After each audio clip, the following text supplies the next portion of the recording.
¿Qué tal? ¿Cómo les va? Continuamos con el ciclo de videos Filosofía para entender el presente. En este momento estoy llevando adelante dos ciclos paralelos, independientes.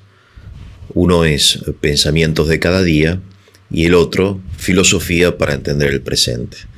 El primero espero que sea más fácil de entender y quizá más práctico, más práctico, más aplicable. El segundo, en cambio, puede ser más difícil, más abstracto, pero puede ser interesante también para aquellos que tengan esta enfermedad, les haya picado este bichito llamado filosofía, ¿no?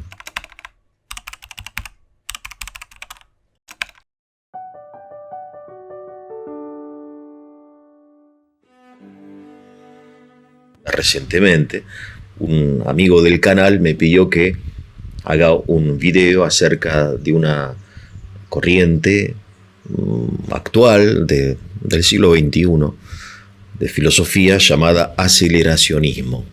Han salido artículos, hay videos, hay libros. En realidad el aceleracionismo es una variante del marxismo. El marxismo tiene muchas variantes. Pertenece al neomarxismo, ¿no? Y que propone, con la ayuda de la tecnología, acelerar, por eso aceleracionismo, las contradicciones del capitalismo. Y en este contexto, esta afirmación, este pensamiento, las contradicciones del capitalismo, es obviamente una expresión del marxismo, ¿no? Del marxismo de todos los tiempos y de todas las corrientes más ortodoxos, más heterodoxos, ¿no? Pero esto de la contradicción del capitalismo. La principal contradicción del capitalismo, dice Mao Zedong, ¿no? El líder de la revolución comunista en China, fallecido en 1976, ¿no?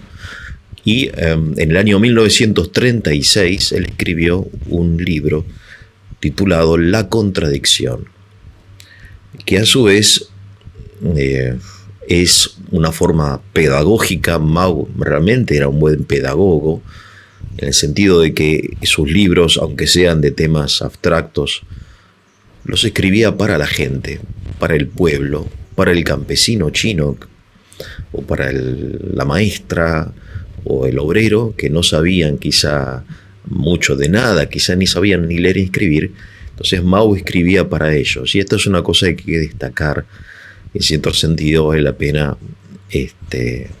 imitar también, ¿no? O sea, él agarró conceptos complicados de Hegel, de Marx, de Lenin, de Engels, y los adaptó en forma de pequeños libros que después se distribuían en las fábricas. Porque lo importante, esta es la primera idea, ¿no? Yo voy a ir destacando algunas ideas. No voy a hacer un análisis detallado de este texto, sino ideas que me parecen que son importantes. En primer lugar, lo que es importante es esto de hacer comprensible, accesible a toda la gente las ideas de un proyecto político en este caso, ¿no? Pero de cualquier proyecto, lo importante es que si uno quiere lograr aceptación, convocar, etc., tiene que ser sencillo, accesible, ¿no? En esto Mao hay que sacarle el sombrero, ¿no? De hecho, este libro, La contradicción, lo repartían, como digo, entre los obreros. En segundo lugar, lo importante aquí es que Mao no escribe acerca de no es populista, en el sentido de que no le promete al pueblo chino, como hizo Lenin durante su propaganda política, ¿no? Lenin, que decía en los años 10 del siglo XX, ¿no? Decía, bueno, cuando yo llegue al poder, les voy a dar al pueblo ruso, al pueblo soviético, al futuro pueblo soviético, de paz, porque voy a terminar la guerra, la Primera Guerra Mundial, ¿no? El pan, ¿no? Accesible a todos, el bienestar, y la tierra, ¿no? Voy a repartir las tierras y todos van a tener trabajo, ¿no? Eso es un típico discurso populista. En cambio, fíjense, ¿no? Interesante, Lenin. O sea, ¿con qué propuesta fue Lenin? ¿Con qué predicación se dirigía a las masas? No a la clase, no a la vanguardia, ¿no? Sino a las masas. Y esta, bueno, obviamente es muy atractivo, ¿no? Paz, pan, tierra. Extraordinario. En cambio, Mao, la contradicción. Es decir, lo que intenta explicarle Mao al pueblo chino, que la revolución socialista no es simplemente para que todos tengan tierra, que en definitiva es un anhelo bastante mediocre, burgués, ¿no? O porque el Partido Comunista quiere derrocar al partido gobernante, o porque hay un, no sé, hay un tema personal de Mao con alguno, o un resentimiento de clase, no. Él lo que intenta explicarle a la gente que la revolución socialista, obviamente revolución armada, no violenta, no es otra cosa que acompañar a la historia. De modo que en el momento que uno entiende la ley de la contradicción y cómo esa ley de la contradicción se realiza en el capitalismo, mediante la contradicción entre la burguesía y el proletariado, entonces uno está moralmente obligado a aceptarla y a acompañarla, a adherirse, ¿no? Es distinto cuando uno se adhiere a una acción política por conveniencia, porque creo en la prédica, ¿no?, de la paz, de la tierra, en fin, me conviene, o por otro lado, cuando alguien orienta su prédica a mi sentido moral. Caso de Mao. Mao lo que quiere es explicarle al pueblo chino que esto no es simplemente una revolución más, un golpe de Estado, una revuelta de campesinos, no. Hegel, él descubrió, halló la ley de la contradicción. Y entonces, a partir de ese principio, de esa ley fundamental de la realidad, después Marx entendió que esa ley de la contradicción, en la época actual, se realiza en la contradicción entre la burguesía y el proletariado, ¿no? Y entonces lo que hace la revolución es suprimir la contradicción mediante el ascenso del proletariado al lugar de clase dirigente, ¿no? O sea, es distinta la prédica del populismo, que es muy acá en Argentina de todos los días, ¿no? De lo que le conviene, entonces yo te ofrezco algo que te gusta, ¿no? Te compro tu voto, que la prédica que es orientada al sentido moral, ¿no? Obviamente todo esto hay que agarrarlo con pinzas, ¿no? Pero es interesante esto porque, y este es el tercer punto, la revolución socialista no fue hecha por proletarios. O sea, la lucha del proletariado contra la burguesía no fue llevada a cabo por obreros, por campesinos, sino por intelectuales. Y uno se podría preguntar por qué. ¿Qué importancia tiene, qué interés tiene un profesor de filosofía, o un militar, o un periodista? ¿Qué interés puede tener en esto? ¿No? Es que lo que pasa es que ellos entienden estos cambios políticos como realizaciones más que políticas, metapolíticas, ¿no? Si Marx en su vida agarró una pala, Lenin tampoco. Stalin era seminarista, estudiaba para ser cura, ¿no?, antes de perder la fe. Y así, etcétera, ¿no? O sea, no pertenecían al proletariado estos popes.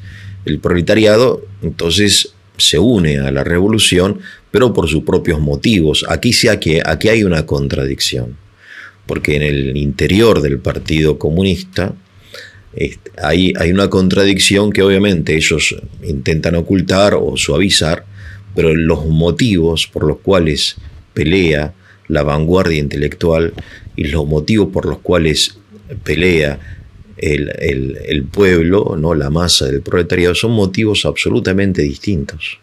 Convergen en una acción política, pero los motivos son distintos, ¿no? Entonces, lo que intenta Mao con estos escritos filosóficos que los tiene es motivar a que la gente si el pueblo, todavía él no ha conquistado el poder, está año 37, se una a la revolución socialista, no solamente porque le prometen tierra o lo que sea, ¿no?, sino por un motivo superior, un motivo filosófico: la contradicción. Bien, y ustedes dirán, y bueno, la contradicción, ¿no? Entonces, el aceleracionismo es una forma de revivir, de rescatar la izquierda, ¿no? Después de la caída del muro de Berlín, la izquierda intenta necesariamente reinventarse, porque ha sido un fracaso. El comunismo es un fracaso teórico y práctico. O sea, China no es comunista, China es una economía de mercado, ¿no? Es decir, con un contexto, obviamente, un solo partido, el Partido Comunista, la figura de Mao, etcétera, pero todo eso en el fondo no es lo que hace que China hoy sea, sino la primera, la segunda potencia mundial, ¿no? Lo que hace que China sea la primera potencia mundial es su apertura a la economía de mercado, qué duda cabe.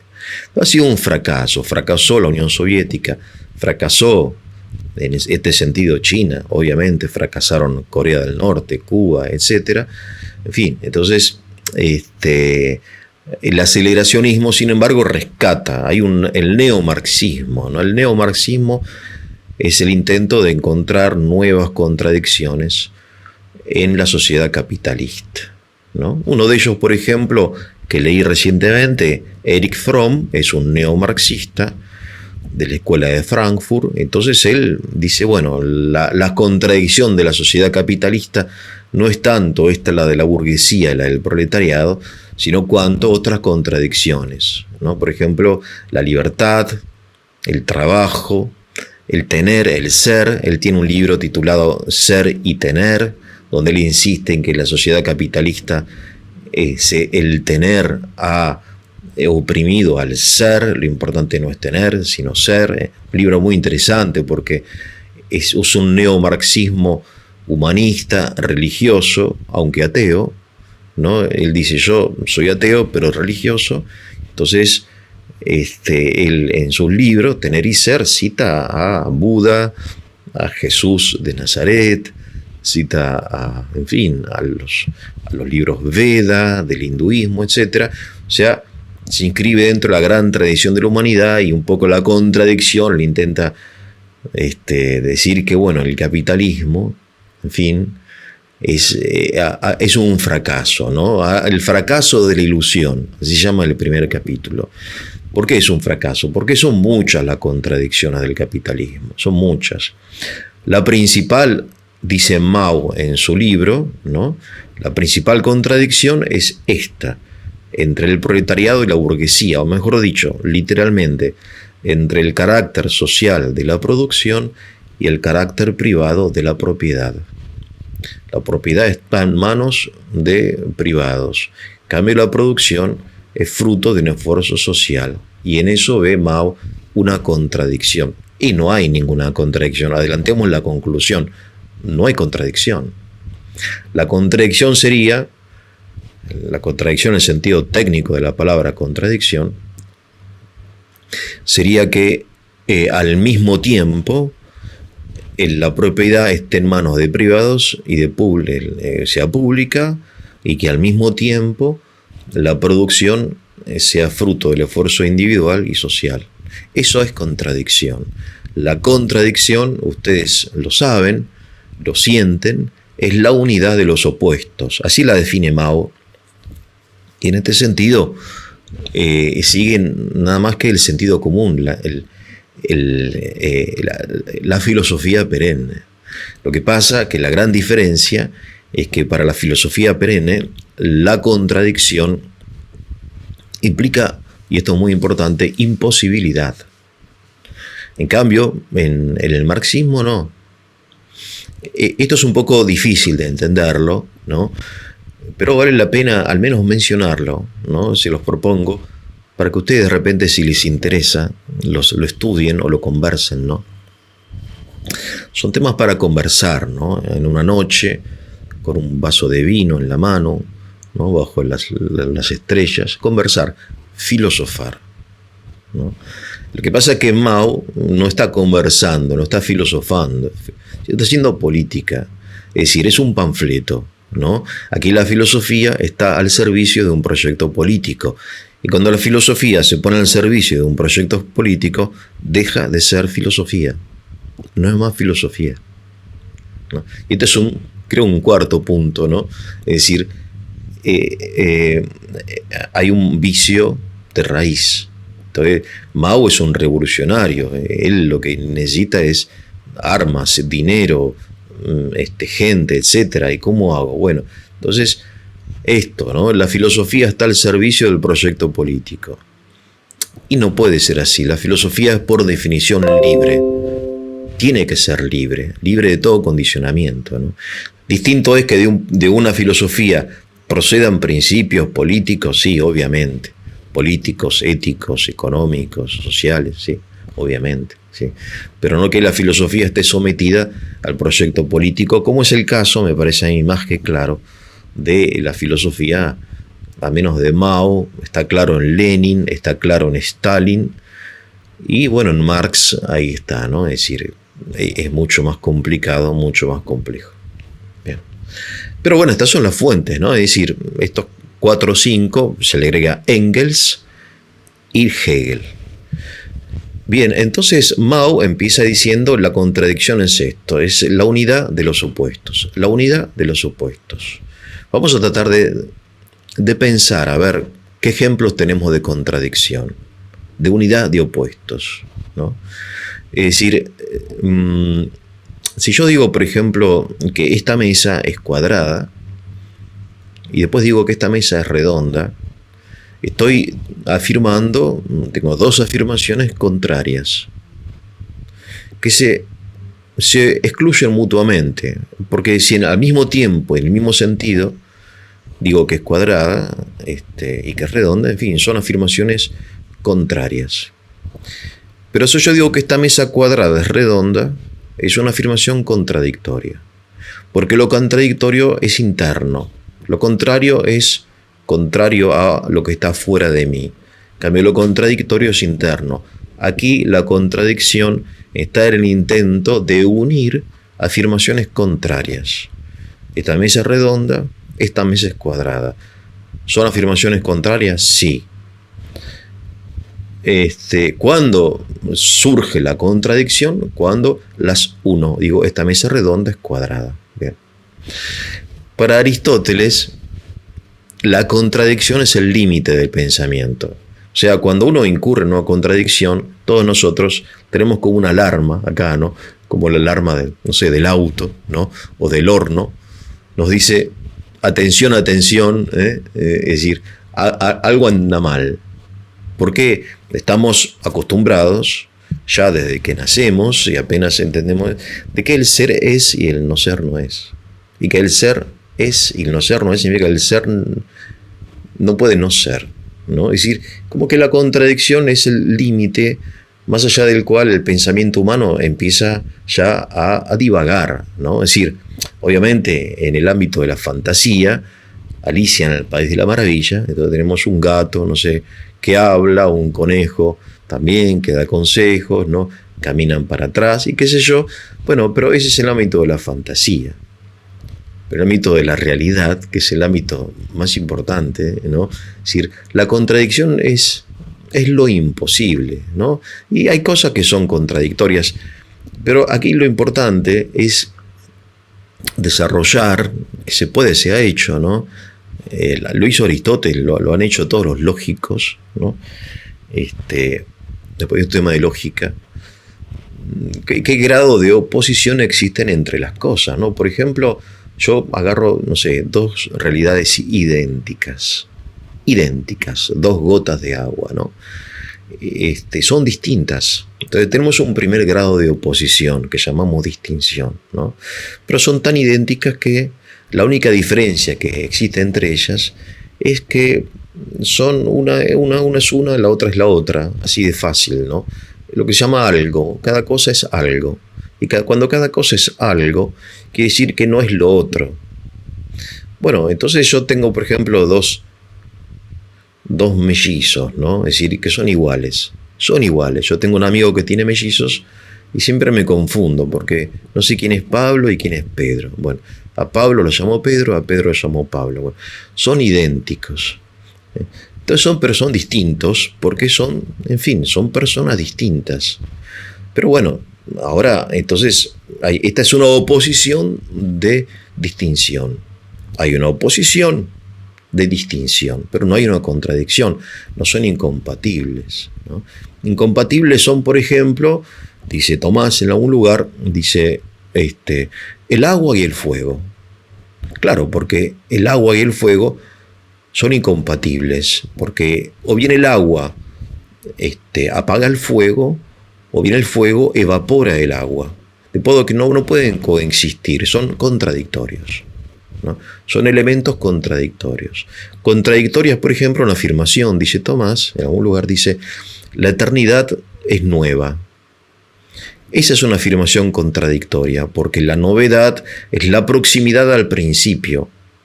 Este auto es nuevo, ¿por qué? Porque lo compré hace un año. Por eso es nuevo, porque es próximo al principio de su existencia. Pero como la eternidad es por definición, no tiene principio, decir que la eternidad es nueva es una afirmación contradictoria. Bien, entonces Tomás y la lógica distingue, bueno, entonces hay una oposición, por ejemplo, de individualidad. Hay una oposición específica, vale decir que un hombre y un perro, ¿no? Es decir, que son opuestos.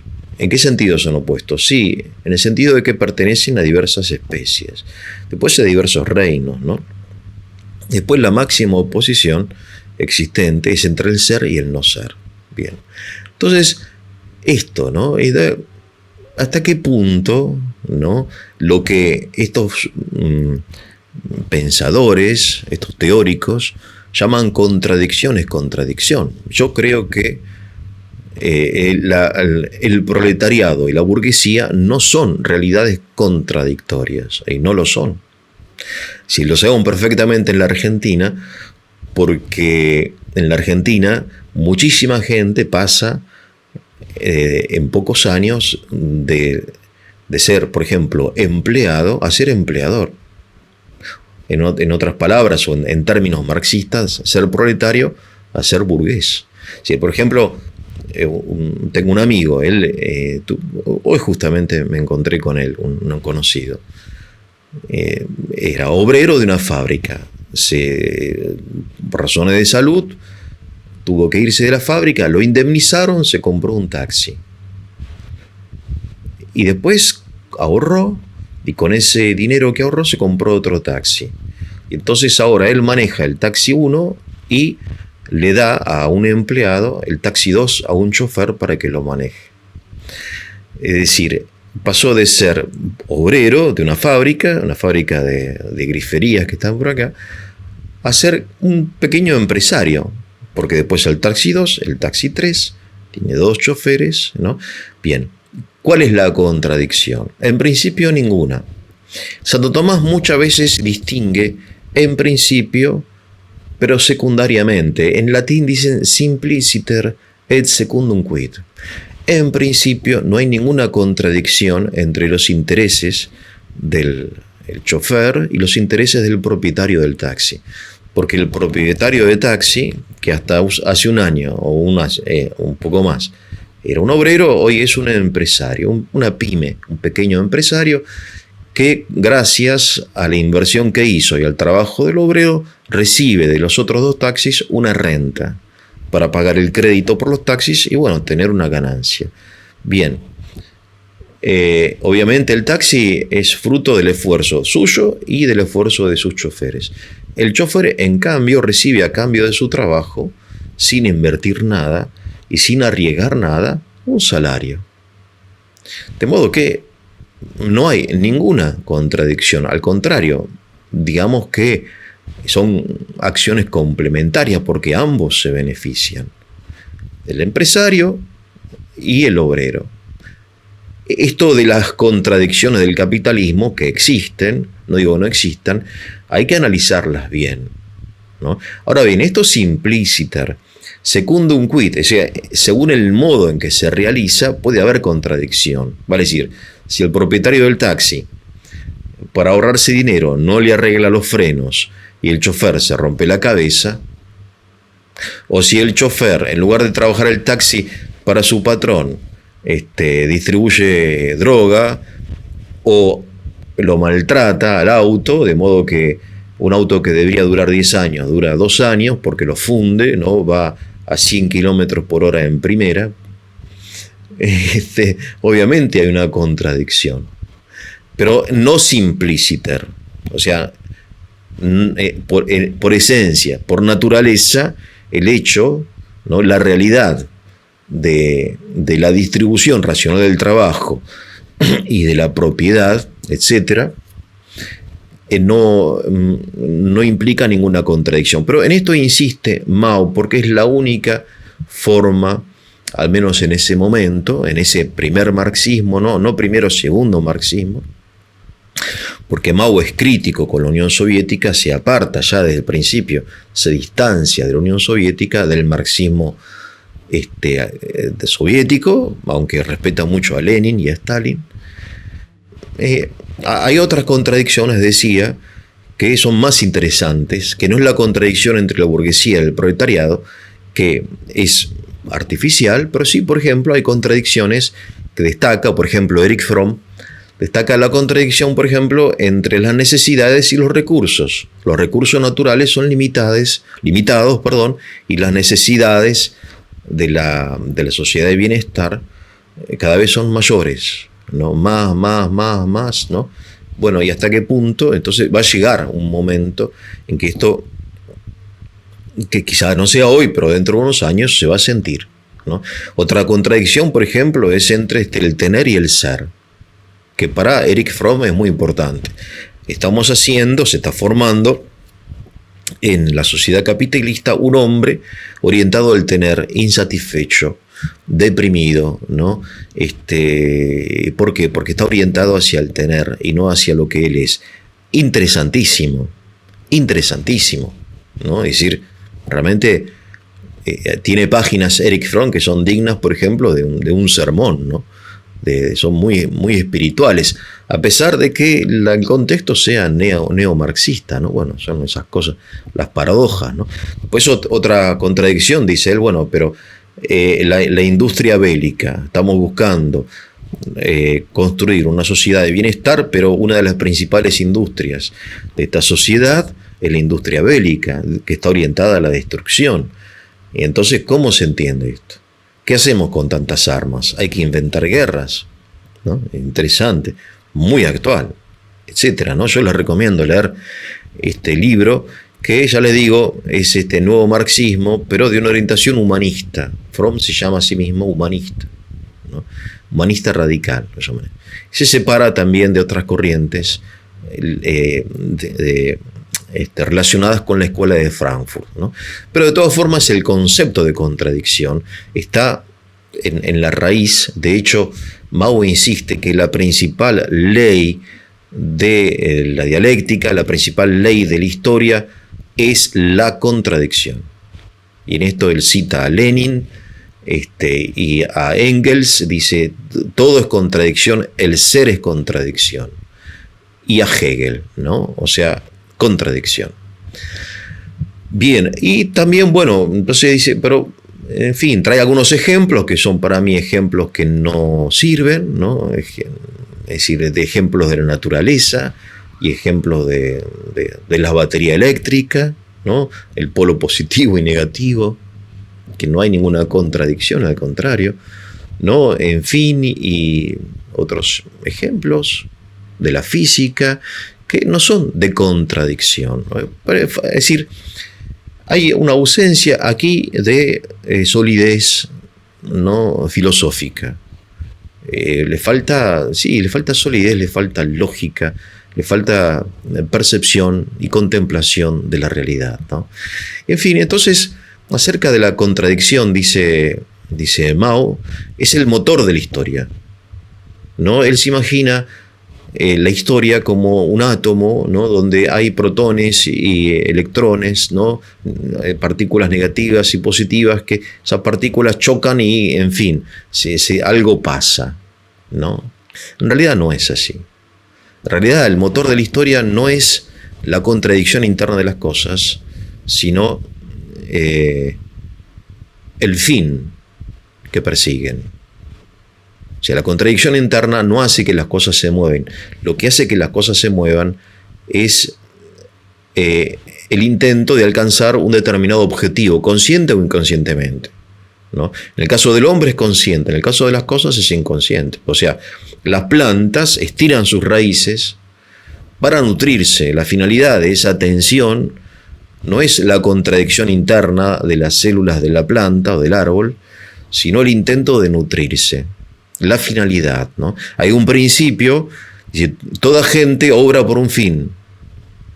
Este es el motor de la realidad, el fin, ¿no? Inconscientemente, en el caso del hombre, lo hace consciente, ¿no? Y entonces, ahora bien, Mao dice, no, esto no es así. Él distingue en este libro, ¿no? Ya van 30 minutos, esto lo hago por tiempo, por eso voy a ir cerrando, pero podríamos ir charlando, ¿no? ¿Qué es esto? No es otra cosa que una charla, ¿no? Lástima que estamos separados, si no compartiríamos un café, pero bueno, la idea es un poco esa. Dice, hay dos cosmovisiones, él la llama metafísica y dialéctica. La cosmovisión metafísica es la que tengo yo y la mayoría de los pobres mortales que creemos ingenuamente que el ser es y el no ser no es. Pobrecitos, ¿no? En cambio, la dialéctica, ¿no? Que es la que confiesa Mao, siguiendo a estos popes, Hegel y quizá más allá, no sé, Heráclito, y el ser no es. Bueno, cada uno elige, en definitiva, esto es una opción, ¿no? Es decir, en la filosofía, aunque no lo creamos, es una opción voluntaria, libre. Cada uno opta por una teoría filosófica que suena más real o menos real, más razonable, menos razonable, pero hay un momento que yo opto. Pues yo opto. En fin, la experiencia me dice que el ser es. Ahora bien, el ser no es, el ser es devenir. Y esto es importante y no es fácil de solucionar, porque en la antigüedad clásica, ¿no? En Grecia, tuvimos a un gran hombre llamado Parménides, que pronunció por primera vez en la historia, con la fuerza del pensamiento, el término ser, ¿no? Ser. Porque hasta ese momento no se hablaba del ser, se hablaba del agua, del fuego, de los átomos, no sé. Pero a Parménides dice el ser. Bueno. Y el ser es, el no ser no es. Y el movimiento que nosotros percibimos es apariencia. Bien. Después Heráclito dice, no es apariencia, al contrario. Todo lo que nos rodea está en continuo movimiento. No hay un instante idéntico al otro, porque el ser está en el tiempo. Y el tiempo es continuo movimiento, es un continuo devenir. ¿Qué es el presente? El presente no es más que una frontera invisible entre el pasado y el futuro. No existe el presente. Por eso decía él, el hombre no puede entrar dos veces en el mismo río. Esta es la percepción de Parménides del mundo como devenir, que es una percepción absolutamente real, que sobre todo mediante los sentidos, ¿no? Claro, entonces no percibimos el ser, sobre todo mediante la inteligencia, como algo estático, como algo estable. Entonces Mao dice, no, esto no es así, esto es falso, ¿no? El ser es devenir, es decir, el ser no es. Porque el devenir, ¿qué es? Bueno, el devenir es el paso permanente del no ser al ser y del ser al no ser, para decirlo de alguna forma, ¿no? Bien. Entonces, no es fácil. O sea, no era fácil. Después se hizo más fácil. Pero después, como que olvidamos un poco las lecciones del pasado, ¿no? Porque después Aristóteles le dice, sí, es verdad lo que dice Heráclito, pero no puedo negar que en todo este cambio el sujeto permanece, es decir, yo salgo ahora a tomar mate bajo un árbol, ¿no? y cuando menos me doy cuenta ya es de noche. Y cuando menos me doy cuenta me tengo que abrigar porque hace frío. Y cuando menos me doy cuenta estoy como nostálgico porque agarró la tarde y ya se me fue la alegría. Y estoy cansado y tengo hambre. Entonces cambio, ¿no? Cambia, todo cambia, dice la canción. Pero no puedo negar que en ese cambio hay un sujeto que permanece, que soy yo. Es decir, soy yo, el mismo yo, el que hace 15 minutos estaba tomando mate bajo la luz del sol y ahora ya está, en fin, no está el sol y apareció la luna. Cambié yo, sí cambié, pero también permanecí. Entonces, en esta dialéctica entre lo que permanece y lo que cambia, Aristóteles entonces dice que hay un ser llamado ser en potencia. Y esto es muy hermoso y es muy importante, porque, dice Aristóteles, el ser en potencia es, aunque todavía no es en acto, ¿no? Es decir, por ejemplo, un niño va a la escuela y no sabe escribir, no sabe leer, y lleva a su perrito, ¿no? Porque su perrito también, en fin, va a la escuela con él. Entonces, después de un año, el niño sale escribiendo y leyendo, y el perrito no. ¿Y por qué? Si ambos estaban privados del saber, escribir y leer. Y porque el niño ya sabía escribir. ¿Cómo que sabía? No sabía así. En potencia, dice Aristóteles. El talento, la capacidad, ¿no? Entonces, el movimiento no es el paso del puro no ser al ser, sino del ser en potencia al ser en acto, ¿no? Obviamente esto es enorme y es muy lindo para aquellos que tenemos esta enfermedad llamada filosofía, en fin, pero de todas formas aquí lo importante es que estos conceptos básicos, como el del ser y del devenir, después son trasladados en forma, para mí, espuria, pasando no unos sino 80 escalones, no pegando un salto inadecuado al mundo de la política. Entonces pasamos del ser y del devenir, que son temas filosóficos que uno puede discutir y quizá nunca vamos a llegar a entender perfectamente estas cosas, ¿no? Probablemente nunca. Pasamos a esto aplicándolo a una realidad muy concreta que es el capitalismo del siglo XIX, donde hay una clase proletaria y una clase burguesa, ¿no? Y entonces es la contradicción. Y esa contradicción, que es el motor de la historia, ¿no? Y bueno, pero alguien tiene que prender la mecha a esa bomba, y esa es la vanguardia del partido, ¿no? En fin. Bien, un poco esto y lo otro y lo de más allá, ¿no? La contradicción, en fin, yo después lo leí atentamente al libro de Mao, titulado La contradicción, después leí comentarios y qué sé yo, pero a esta altura del partido uno se queda absolutamente insatisfecho. Dice, bueno, esto realmente es muy primitivo. Sí, hay maoístas y hay gente que quiera rescatar la figura de Marx, la figura de Mao, la figura de Lenin, porque no tienen otra forma, porque no han hecho el clic, no han reconocido el fracaso de esta teoría, ¿no? Bien, entre ellos los aceleracionistas. Bien, espero que no se vayan más confundidos de los que entraron cuando empezaron a ver este video. Si tienen preguntas y comentarios, con mucho gusto nos pueden enviar. Si fue de su utilidad, le ponen el like, también se pueden suscribir. Ahora sí, me despido. Que tengan un muy, pero muy buen día.